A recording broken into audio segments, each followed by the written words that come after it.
Hello मित्रों, केम छो? मजा में? कच्छी गुजराती सरितामानी चैनल में आपनु हार्दिक स्वागत है। बस में मुसाफरी दरमियान आपणे जे उल्टी उपका थाय छे तेनी हूँ तमने टिप्स बतावीश। तो आपणे बस में बारीनी तरफ आगळनी सीट में बेसवानुं। मुसाफरी पहला आपणे हळवो खोराक खावानो, तेल मसालावाळो खोराक टाळवानो अने बसनी ऊंधी दिशा में नहीं जोवानुं। बसनी चालवानी गति दिशा में ज मोढुं राखवानुं।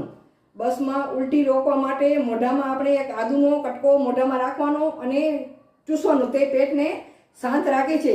લીંબુનો રસ હોય, લીંબુ અડધો લેવા, બસમાં મુસાફરી દરમિયાન લીંબુ સાથે રાખવાનું, એનો અડધો ફાડો કરી નાખવાનું અને એનો પણ આપણે રસ ચૂસીએ તો એના ઉલટી ઉપકામાં રાહત થાય છે।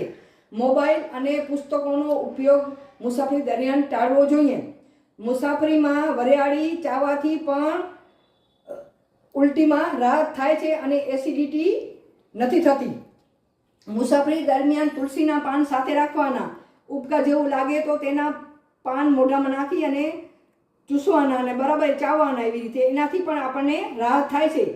પછી છે આંકડાના પાન। આંકડાના પાનને આપણે મુસાફરી દરમિયાન સાથે રાખવાના। તે પગના તળિયામાં આપણે સીધા ભાગ ઉપર રાખી અને ઉપર મોજા પહેરી લેવાના, જેથી મુસાફરીમાં ઉલટી રોકવા માટે મદદરૂપ બને છે।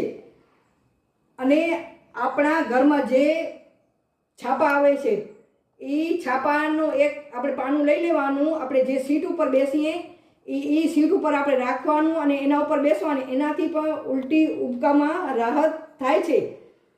આ હતા મારા ઉલટી ઉપકાને રોકવાના ઘરેલું ઉપાય। અને હવે હું તમારી સમક્ષ મુસાફરી દરમિયાન ઉલટી ઉપકા થાય તેનો રામબાણ ઈલાજ मुखवास बनावीश। तो मारी चेनल ने जोता रहेजो। मारा चेनल ने लाइक करजो, शेर करजो, कॉमेंट करजो और मारा चेनल ने सब्सक्राइब करता रहेजो, जेथी तमने मारी अवनवी टिप्स अने मारी रसोईनी वानगी तमे तमारी समक्ष सौथी पहेला आवे। तमारो खूब खूब आभार।